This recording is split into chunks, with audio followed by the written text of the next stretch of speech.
All right, and today's talk is going to be from Tom DeFanti and collaborators working on the PRP and NRP platform. So I will turn it over to you, Tom. Okay, thank you. And I'm going to immediately go to share screen. John Graham, by the way, is on the call in case anybody asks a question that he can answer better than I. And the first thing I got to do is turn my phone off because I just got another one of those god-awful robocalls. Okay, let me share screen. All right, so this talk really is about building a national scale community infrastructure based on what we've learned from the PRP. I'm going to take you through a little bit of that and see what we can generalize and what I can tell you about what we've done. So let's see, I need to do that. So we're very data oriented here. It comes out of 30 years of working in supercomputer centers and things like that, and in visualization, which has always been a high data thing. It's actually how I got into networking. I'm a visualization guy, and I decided that I needed better visualization to do these cave-to-cave things, which turned out to be pretty complicated as 3D phone booths. So here's an example of the the fact that these DNA sequences become 1 million times cheaper, which means there's a lot more of them. And similarly, here's an example of one of our people here, Jules Jaffe, who has a camera we set up with a 10 gigabit link off the edge of the Scripps pier. And it's a microscope camera, actually, and he catches all these things. The way you used to do this is that you would have graduate students look at the pictures.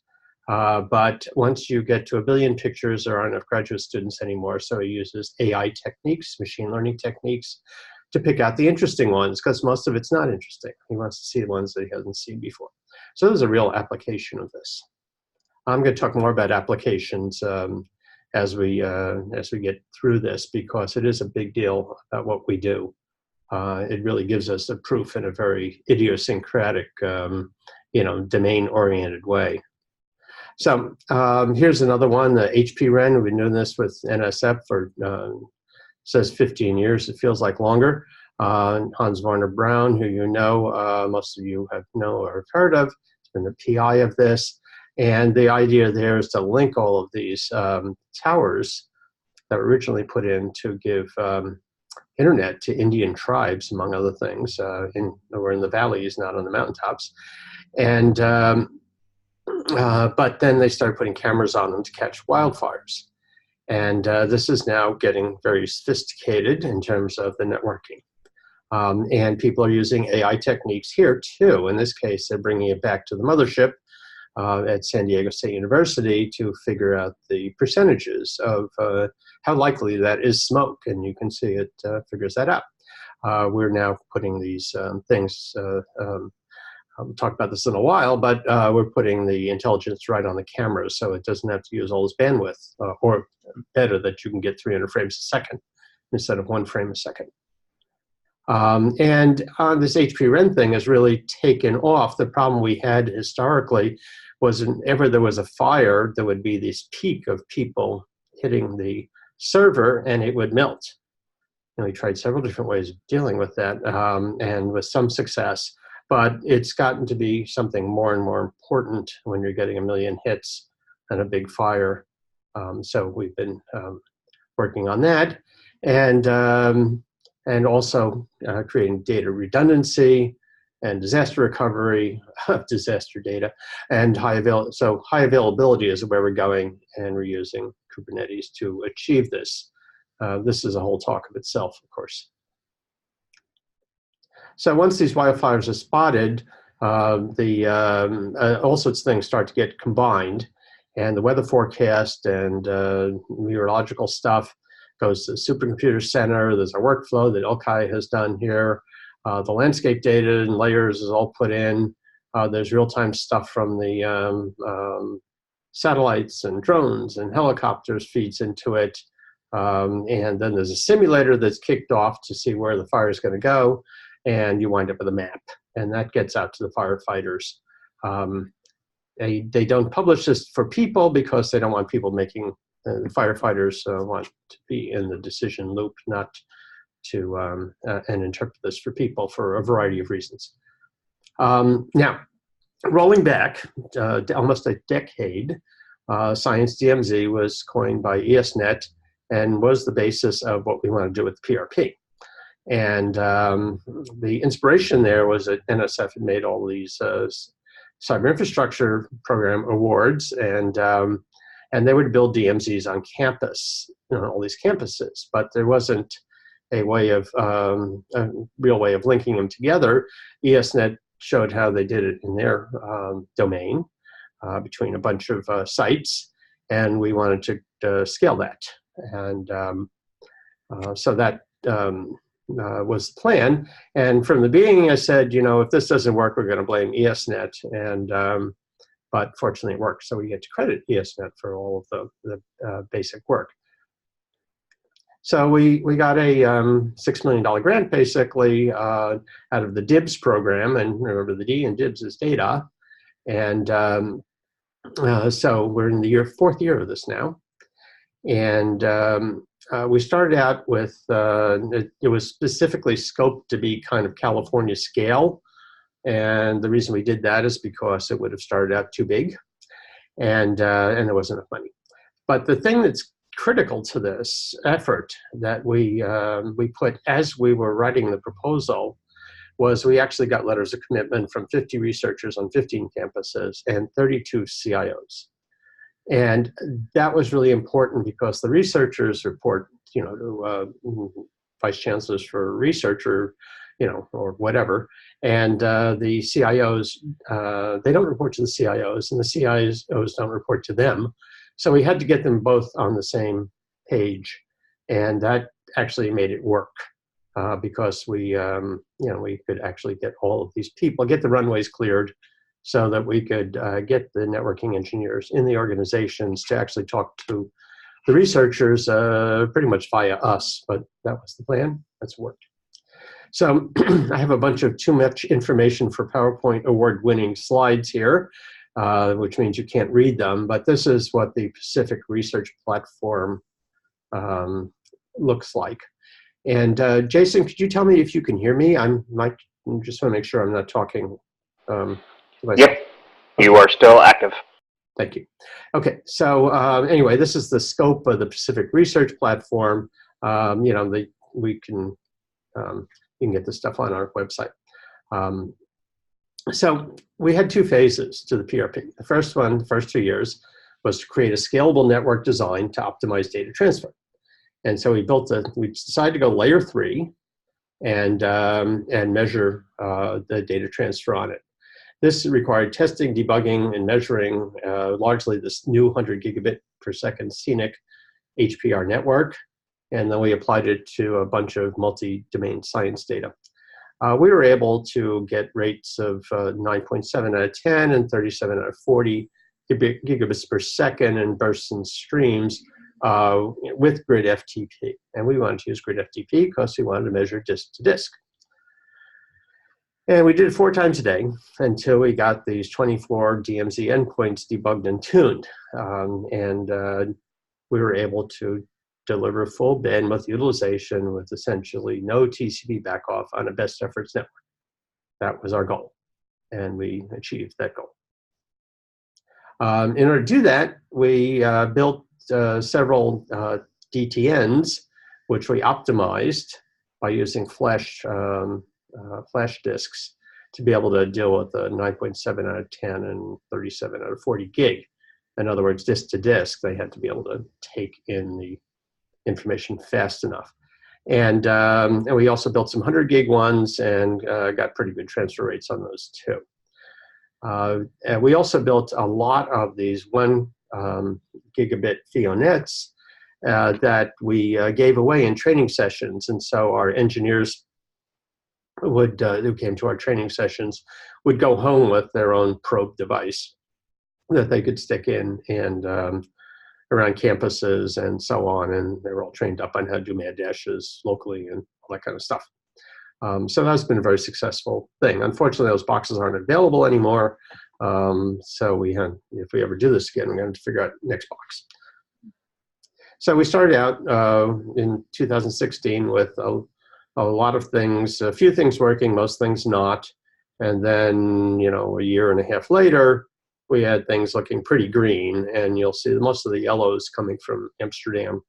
And that wasn't the distance issue, because you see CreaNet, the next one down, if you can see that much, is mostly green. It mainly had to do with some problems we had with a policer in Amsterdam. Now, here's another too much information for PowerPoint award winner. This is our current grid that we're doing, and doing latency measurements and loss measurements. And you can see there's quite a few places on here. And, we filled up the screen, which is one issue we have with expanding this. Plus, you could use up all the bandwidth in the internet if you expanded it too far. So this is why we had to think about clumping these things, and that's always been the plan. We've got lots of things that we're starting to use for measurement. Elastaflow has been very helpful in finding anomalies. We saw an anomaly with iPerf at UC Santa Cruz a while back that we were able to pick up that was just sucking up all their networking. And, anybody wants to know more about that should talk to, John and Dima and the folks from Santa Cruz. Then here's, did this traceroute thing that Dima did. It was very nice. And it allowed you to go in there and find where bad router segments or underperforming router segments were. And we use this to debug things on the PRP in CENIC. And, but it broke. And so I asked Dima to tell me why it broke, because this is an important lesson to those of us on this call. And so we're trying to scale in a time when things are changing. And that's hard. So I asked him whether I could talk about it today. And he said, well, we've hired a bunch of students to fix this and make a version 2. And he's ready to start, but it's broken. And he said it's broken because it was written for 1/10 the number of nodes that we currently have in the cluster. Is written for an older version of perfSONAR and is relying on its config files, which have changed. We're not doing the iPerf3 measurements anymore, so we don't have the information we need. The trace route and ping measurements are not scaling to 120 nodes that we have on Nautilus. This needs a new architecture. And he said he could stop everything and make it work for a demo, but a small subset, but he doesn't want to do that. And I don't blame him. We need to address scaling. So from PRP v1, so we said, we built these DTNs we call FIONAs for Flash I/O network appliance, and they were tuned. This is Phil Papadopoulos' work and picked up by John Graham. But to get scientists to use these networks, to use this research platform, is that they need more than bandwidth tests. In fact, they're not really, a few of them are interested in it, but most of them, what they really want to do is share their data at high speed and compute on it. And, commercial clouds are not cost effective for sharing big data by academics. They're trying, and but there's still some huge costs there. And commercial clouds are also particularly not cost effective for machine learning computing. And this is an area that we have, these two areas are ones we really worked on, this sharing big data and machine learning computing. And so we added petabytes of DMZ distributed storage, about 200 gigabytes on 14 PRP v1 FIONAs, that once we stopped doing the grid FTP testing all the time, we had these boxes that we were able, with Kubernetes, to now use for storage. And so we've been adding storage to them. And then San Diego State got a grant for 2 petabytes of parallel file storage that they are adding to the PRP. So this gives us storage that is on the right there at most places, right there by the border router. They're not in the middle of campus where they overwhelm the campus Cisco routers or whatever. They are right there at the border router, and usually there's power, and someplace you can throw a 10 or 40 or even 100 gig connection to without affecting the campus networking at all. And I think that's the whole idea. So that's been very successful. These things sometimes take a while to socialize.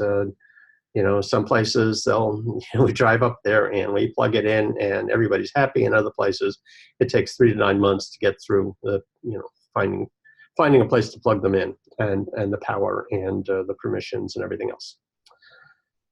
So one of the big projects we added on top of the PRP was this thing called Chase CI. And this is a machine learning experiment to build a cloud of GPUs out of game machines. And so these are the cheap video game NVIDIA and AMD cards. And it turns out that AI algorithms work fine, the training part and so on, work fine on 32-bit or even 16-bit floating point. They don't need the high-performance computing class video cards or GPUs. And this was something that we had to prove, but we proved. And it, we of course watched the Bitcoin mining people do it in parallel, and we didn't see any of them catching on fire, so we knew it was going to be okay. But we did have to carefully build these things, and John Graham is credited with putting these things together.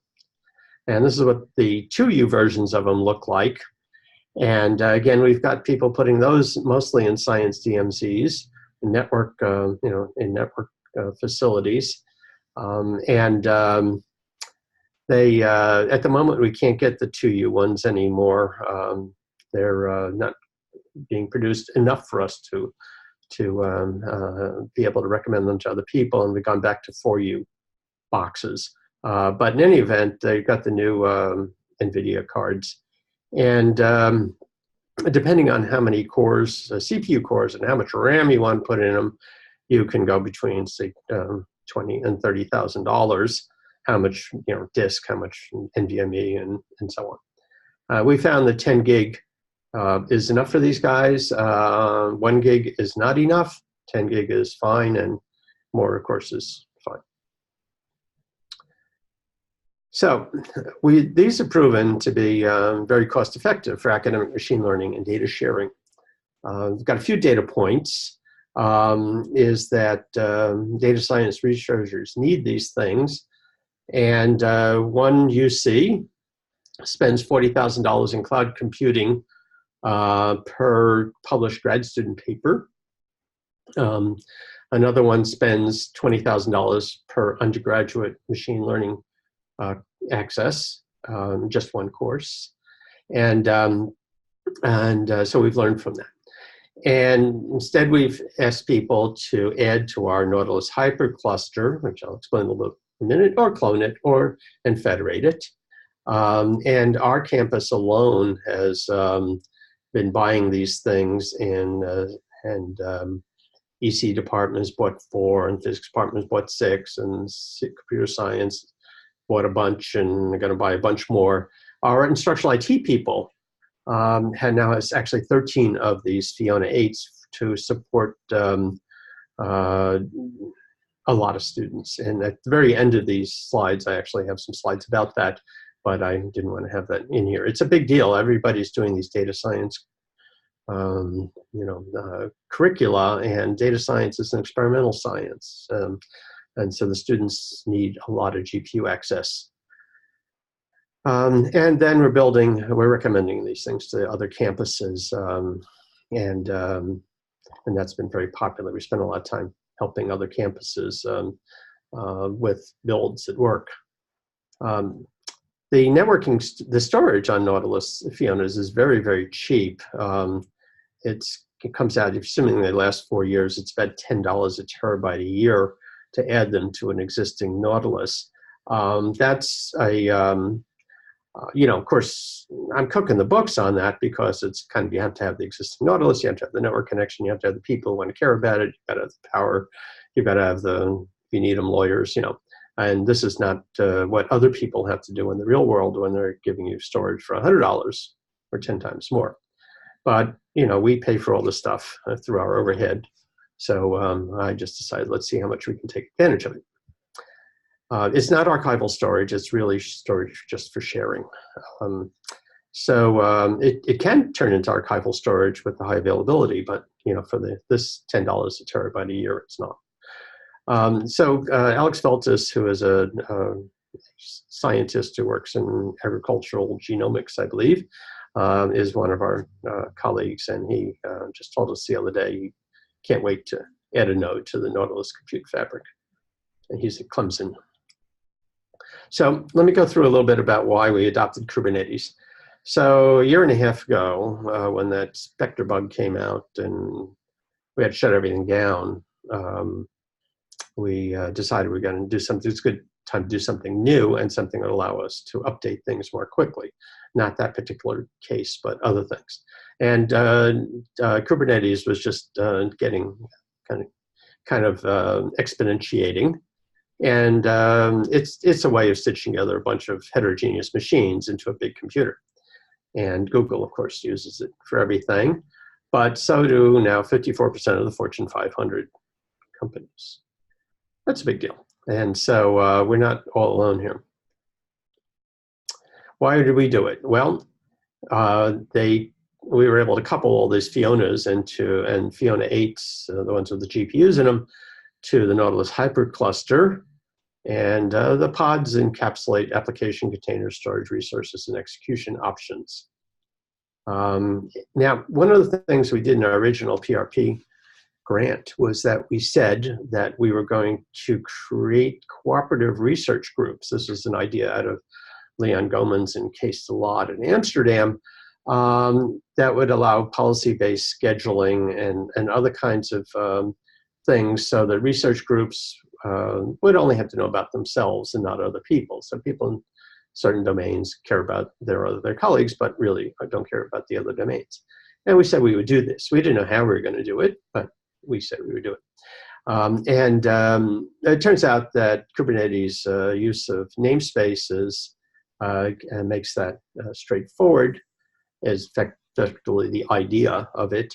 And we use CI logon to do the authentication. So that's been a very easy thing to do. It also allows us to do the cloud native storage integration with Rook and Ceph and HFS. It enables us to update the user applications when critical vulnerabilities need patching overnight, which is a scaling necessity given the fact that we've got like 2 people, 2 FTEs working on this this piece of it, and 1 more working on the OSG integration. So we don't have a lot of people, and it does take a lot of automation to keep this thing running. We're using Calico to provide sophisticated SDN overlay network firewall and network policy controls. Again, all of these things can be their own lecture. It allows easy job scheduling to heterogeneous platforms, because we have everything from desk side to rack mounted to supercomputers, cloud computers, even IoT gizmos, like I mentioned before, like machine learning on remote cameras. We can go to Amazon's EKS for Kubernetes. We can do Google's Kubernetes engine to get a TensorFlow. And that's becoming more and more popular. And Microsoft Azure Kubernetes service should work. We haven't had anybody ask us for it yet. So it allows us to manage all this stuff, which is really important considering the fact that we don't have a lot of people to manage it. We also depend on a lot of open source services like Jupyter Hub and GitLab to communicate things that email can't. And Rocket Chat. We have set up Rocket Chat for all our users, and to get them on, to help them debug and so on. And this is just a screenshot I took. We've got a lot of users and a lot of messages, and there's enough that some of these things fit in the same categories, and kind of like when you go to customer service, we can start to implement chatbots. And so this is one of the things we're trying to ramp up with a bunch of students, is to have chatbots that will answer the simple questions that we get a lot of. So John and I like throwing up $100,000 worth of computers in the car and driving around California every few months. And here we are putting the exadisk drives in the PRP FIONAs and adding new FIONA 8s. One of the reasons we do this, besides getting to know people better, is that it really does create an event when we show up. And if we don't, things sit on the floor, and they just sit on the floor. They sit on the floor, or maybe they don't get to the floor, they're still on a desk. But it really helps to have us show up. And if there's any kind of debugging or anything needs to be done, we just do it. And that's worked out pretty well. So this is what it looks like right now in the California version of it, the CENIC-centric version. And I've tried to color code these things. There's a bunch of minority serving institutions in blue. There's the red type is where we have PRP disks. And the green type is where we have the machine learning systems, the FIONA 8s. The red ones are these high availability clusters, and we've done this high availability cluster for HPREN. These are essentially redundant systems that also allow us to deal with when we get 1 million hits in a day. We're doing this not only for HPREN, but we're going to make the core of all this high availability pretty soon. But we needed to work this out, and it wasn't trivial. Now, what we've done in the last year, and it really is, I think, just a year, time flies, is that we started working at the Internet 2 and picked up a thing called the NRP Pilot out of this. And we started out with these regional networks, in Chicago and Wyoming and NCAR basically, and the Pacific Northwest Gigapop. And then we added GPN, which is a huge Great Plains network, and NiserNet and Kimber, and Learn, and is under a thing that Internet 2 is essentially running, called the NRP Pilot. And Dana, who's on the call, is now the steward of that effort, along with John Hicks. But this has become now the basis for what is the TNRP grant that we got from Kevin, and it is T is towards the National Research Platform. It's not a National Research Platform yet, and we have a lot of discussions about what it would take to scale to the 250 sites that or more that have DMZs. But the TNRP is the original PRP sites and OSG and ESnet, and then the NRP Pilot sites at the top of the screen, and other people like MCNC and the New Mexico, the tribal colleges, and a few other people who are playing with us on this now. And we are learning how to deal with expansion. And we have a workshop coming up in Minneapolis that James Deaton, who's on the call, and Dana, who's on the call, are running, and it's sandwiched in between the Quilt workshop and the NSF-PI workshop. We expect a lot of cross-pollination there.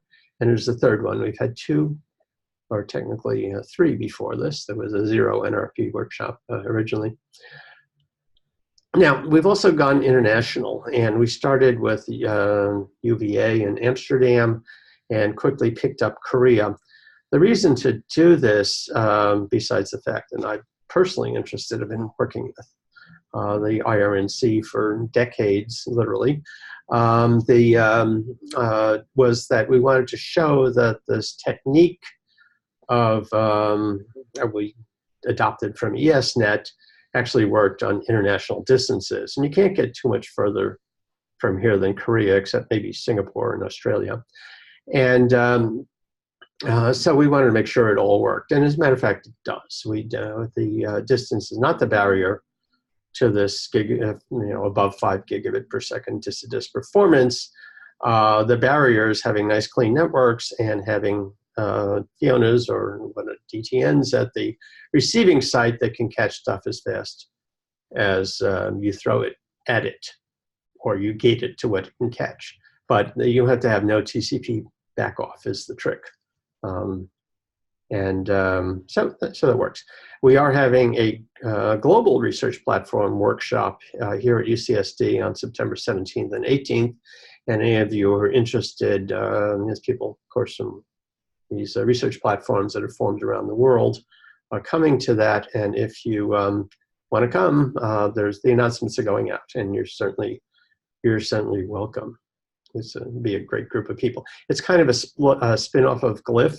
Glyph is kind of bifurcated into largely circuits engineering group of people, and then the folks who have been are interested in the application support. That's probably an oversimplification of the bifurcation, but we'll define that as we go along. So this community participation is actually working. It's we had NSF seeded these nodes, and about a quarter of them are paid by the PRP project, and currently a seventh of them paid by the machine learning CheCI project. And then we've added a whole bunch of other things in that people have put in here, including I'll mention in a little while the Sun Cave and the Wave. So this has been just kind of jokingly calling this potluck supercomputing, and the trademark, of course, is a joke too. I have not trademarked this thing, but it is a means in which people can add. Now, sooner or later, that becomes too many as well, and so we have a way of encouraging people to copy this procedure and then federate these things. This is the next step, and we're going to first do this with OSG and go through the growing pains of that. We may split off the Sun Cave also, just to see how it works. All the software basically is kind of alpha. So another thing we decided to do, and we had a discussion with AWS this morning to get Amazon to get some free time from them to do these tests. So here's our grid FTP tests to, you can see the internet 2 locations and Nebraska and Penn and so on. And we threw in the 4 or 5, I guess, no, 4 EC2 Amazon locations and started testing against them to everybody else. And right now what you're seeing is that there's a lot of green between a lot of these places. Some of them are still coming out, universities. What we're getting is one-way access egress out of Amazon.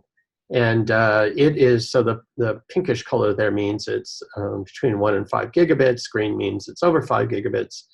And we found out this morning that the reason why Amazon always looks pink is because they actually gate things at 5 gigabits. So maybe we'll change our scheme to go 4 to 10 gigabits, or above 4, so Amazon looks better. But that's certainly very respectable, and we want to go and make all that, make it all green if we can, even if we have to shift the green a little bit. Okay, so here's back to some fun applications that have really been amazing. This is one with Scott Sellers, who was with us in Irvine and UCSD for a while. And then he went off to NSF and continued his research as a visitor. And then he's now at the Department of State. His interest is in atmospheric rivers and tracking these things. And so when we first started working with him, it was taking him 19 days to do a cycle of his computing, which is, you can't get a lot done at 19 days per cycle. Several iterations of this has now gotten it down to under an hour.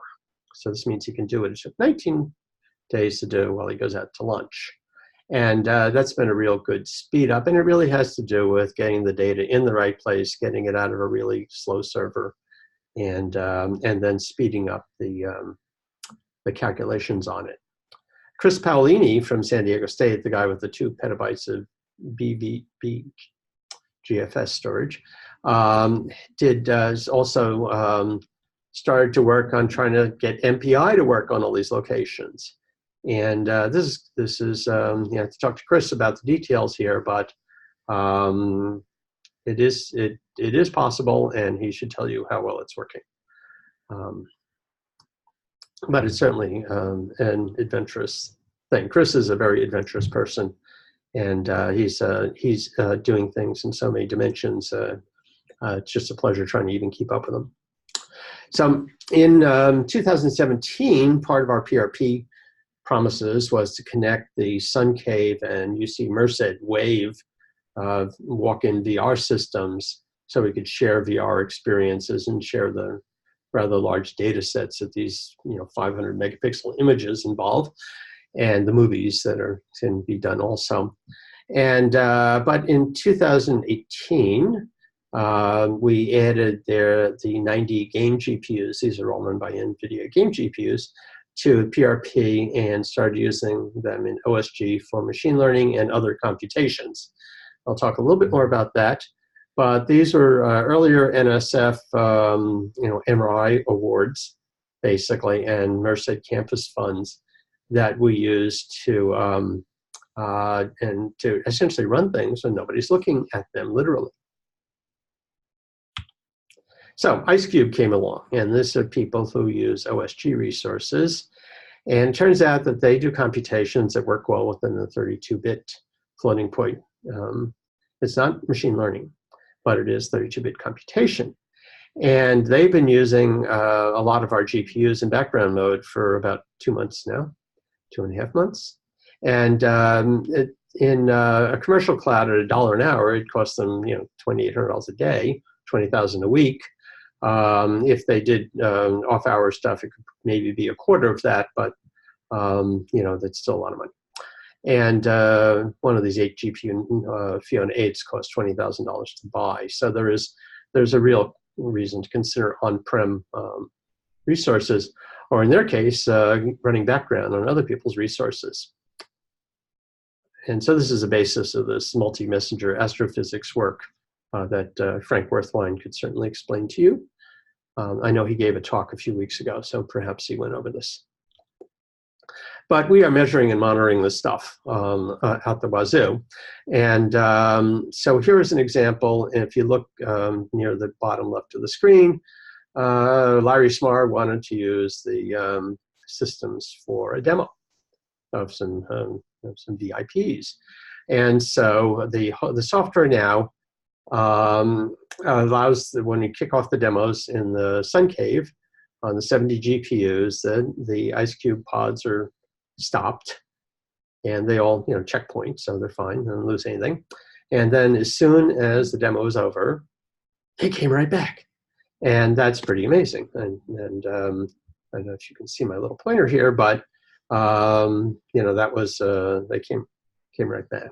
So, and then here's where we're using the GPUs for this little blurb here for the couple hours in the demo, and then right after that they came right back.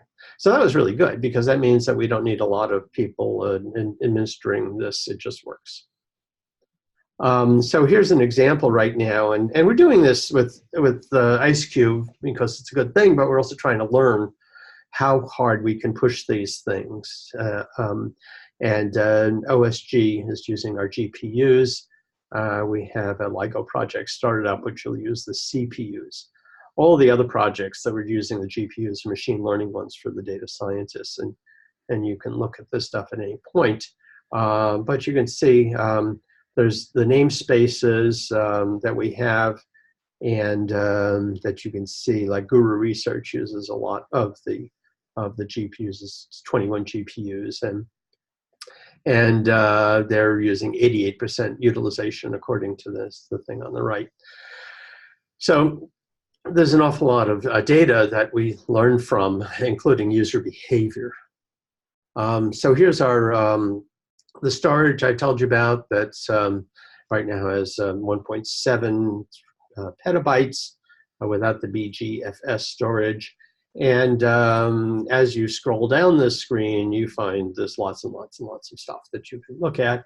This whole Nautilus optoputer.net Grafana has got about 30 categories of information. People are editing it all the time. This is really, really interesting stuff. And I'll tell you, I'm in the throes of writing my annual reports, and this is where I'm getting my data from. It's been really good. I'm going to show you a bunch of these just because, going back to visualization, I think some of these things are beautiful. So here's the nodes in showing the GPU nodes on the left and the use of memory within the nodes on the right, and then you can go and touch these things, get individual charts and details on all this stuff. And here, for instance, is I'm just going to went down a ways, and you can see the original, the Sun Cave GPUs are each separately mapped, and you can tell who's using them and what they're, how much they're being used, and how much they are being used 100%, and so on. And let's see, this is the one which we can see the number of GPUs. This is a busy day when we had 90% of them requested, and the namespaces underneath. Now, namespaces are these groups of people that we actually approve, the administrator for each namespace. They apply to us on Rocket Chat, and then we okay them if we know them. And it gives us one person. There has to be some human involved in order to get these things started up. That hasn't proved to be too onerous, but it does prevent us from being intruded. Now, we do get, of course, 50,000 hits a day, from people trying to intrude, but everybody gets that. Here's some more of these things showing memory utilization and even the temperature. One of the issues with these GPUs is that originally people told us that we ever tried to use GPUs for machine learning computations that we would burn them up. And of course, they don't actually burn up. They just get really hot and turn off. But they really don't. With the proper fans, and they work just fine. I have to tell you, the fans get really loud, though. And we get the only complaints we get is people who didn't know they had a data center next to them and found out when the FIONAs took off. We put in sound barriers and things like that. It helped a lot. Oh, here's just some more pretty pictures. And I just like these. That's why I want to share them with you. This one I particularly like. I just think it's gorgeous. And I'm going to start making rope hangings or something that look like these in the, in the hallways, electronic rope hangings. Okay, so here's the fun thing. So we get students, and students are great because they have no boundaries, and we want to learn what they need and also what they need to learn, so they are good citizens. And so we've had this one fellow who is keeps running his things, and then his usage drops to 0, but he doesn't deallocate them, which you're supposed to do. And so, so Dima sent out a message the other day that you do this again, you're going to be banned, because this is his third warning. So, again, this is a way that we're learning about how people are using these things, and hopefully we can get chatbots to do this level of nagging in the future. So I did want to leave some time for questions. I'm going to go give you a quick thing, just a little bit about what's coming. We are moving into user support for IoT or robotics augmented reality needs with these little boxes, these NVIDIA Jetsons and Xaviers. They really are small. They fit in your hand. Finally, there are now FPGA data center capable boards, and what we mean by that is that you can actually remote reboot them instead of having to go over and touch them with your finger. And these do TensorFlow. FPGAs are very, very difficult to program, but if you put PyTorch or TensorFlow on them, then people can use them. And they tend to have more memory than the NVIDIA cards. We're looking at a Micron version right now that has 512 gig of memory, which a lot of the gating phenomena for machine learning is how much stuff you can actually get into the GPU card. And so we've got a bunch of applications kind of ready to go on that. Now, the other thing about these cards is really interesting. These Xilinx U200s is that they have a couple of 100 gig ports sticking out the back. And so we've got a project with a whole bunch of campuses listed there to do a P4 project, which we want to show the first results at our global research platform meeting here in September, and then have it go for real at supercomputing in Denver. And then the other thing that's coming along is, the GPUs may just be a kind of a slice of something in time. They're awfully power consumptive, and as soon as this all kind of settles down enough, there will be special hardware like Google's TPUs and the TensorFlow cores that are in the newest NVIDIA cards. And part of the whole thing by using Kubernetes is that our users in Nautilus can access the Google Cloud TPUs pretty straightforwardly. Of course, they have to have an account. And then there are other edge development boards that John is enthusiastically adopting. And we really think that that's kind of the future of what the users will want. The ones that, of course, aren't the high-performance computing users, but the ones that are doing machine learning as we start to push these things out to the edges. HFS Storage is something we're now looking at because sharing all of these petabytes of storage, it does start to break that down over distance. And so we're trying to create clusters of these things so that they, the distance is minimized. This is something we just started on. We're happy to talk to anybody about that. We have these technical meetings every Thursday morning at 10 a.m. Pacific time, and anybody's welcome to join those. And this is when we go over these things. And on the PRP, Pacific Research Platform, .org website, there's a place that you can just get yourself added to the call list. And it's now got people from all over the country, usually between 20 and 30 people. And it's also where we talk about the NRP Pilot with John Hicks and Dana, as well as the PRP efforts. So some future goals. We want to harvest more of the application usage patterns on PRP and OSG. And what I haven't mentioned, because I think Frank did, but we are kind of merging with OSG in many ways, or at least kind of being a couple of binary stars through federation. Very different users that we're trying to learn from each other.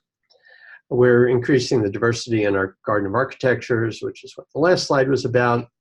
We're adopting more, instead of embarrassingly parallel, I've been calling it mindfully parallel scientific computing.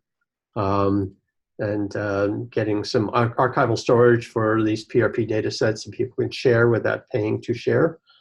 And making these data sets discoverable, which they aren't particularly at the moment. And federating the commercial and NSF clouds. Just a few more. We're migrating towards IPv6, but we have to maintain IPv4 because IPv6 still scares people. And we're adopting lots of software-defined networking and storage tools as they come out in open source. We're working on making security more robust. Now, one thing we can offer is that we have this sort of national scale honeypot that could generate data for machine learning analysis of malicious network attacks. We haven't turned that on yet, but it's something we want to do as soon as we can find the support to do that on a reasonable scale. Okay, quick conclusions. Great networking is a necessary but not sufficient condition for data-driven researchers. They need ScienceDMZs and DTNs with lots of low-cost storage, encryption, large RAM, CPUs, GPUs, TPUs, FPGAs, and high availability computing. And measuring and monitoring at all levels is key to understanding and security. The capability with Google of compatibility with Google, Microsoft, and Amazon clouds, and the NSF DOE supercomputers helps ensure scalability and survival when the PRP is over. Funding is over anyway.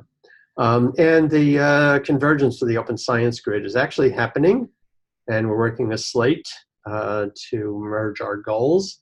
And this is quite exciting because it does bring in a huge group of people that we can test our ideas with.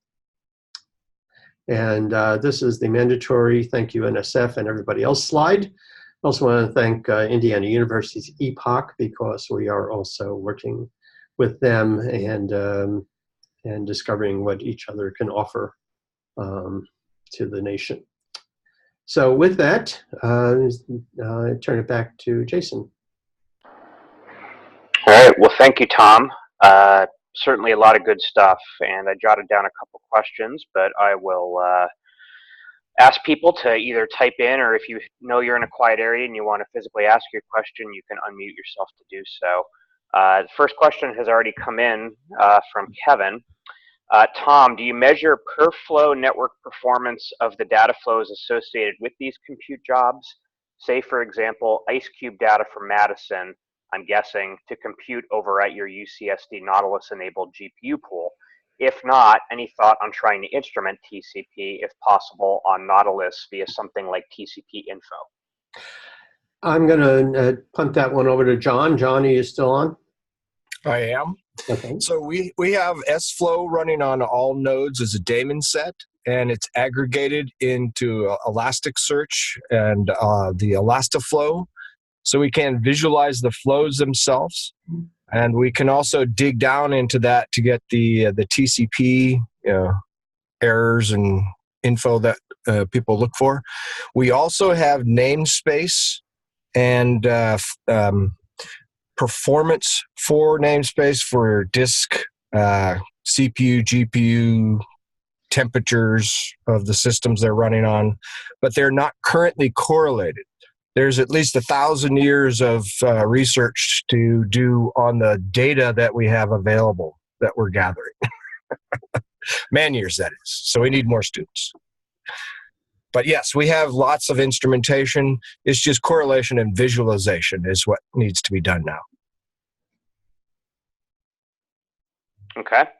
And as I guess a secondary question to that, since it sounds like you're using SFlow already, has there been any thought to using tstat or NetSage, since that's an IRNC project that most likely would dovetail with a lot of that measurement work pretty succinctly? Yeah, we also containerized tstat at least a year ago. We have not deployed it. We're happy to roll out any other monitoring application to the nodes and then aggregate and federate the results. So yeah, we can push in lots more. Okay. So no other questions right now, so I'll ask one because I'm curious. One of the things that you said for a future goal was going to be, let me see if I can find my notes here, federating commercial and NSF clouds. Can you explain a little bit more about what that means? So, you want me to take that? Yep. Okay, so basically we're experimenting with spinning up virtual machines and or containers in Amazon, and we've already got Google's TPUs. We've done that a couple of different ways. We've done it direct VMs, and we've done it through their container engine, and that attaches to a namespace in our cluster, and then the users of that namespace have access to those remote assets. We've done the same thing with Comet, where Chris Paolini, running his application on Nautilus, was able to use several nodes from the Nautilus PRP member network, and then push into the Comet on a, I don't think it was a large memory node, but that's also possible now. So we can, as long as you have an allocation on an Exceed asset or an account in a commercial cloud, we can connect together those bits. And now with EdgeFS, we have not shown it yet personally, but the Rook and EdgeFS guys have demonstrated at KubeCon the ability to do multi-cloud storage. So you can have storage living in multiple cloud providers for resilience and scalability. So that opens up all kinds of opportunities for doing software-defined storage orchestrated into these wide area clouds.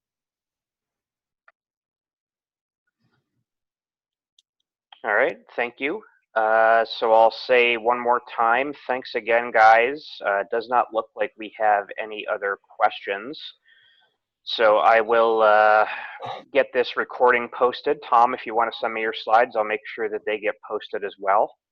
Okay. And for everybody who's still on, the talk next week is going to be from, let me find my notes on that, Doug Genwine from South Dakota.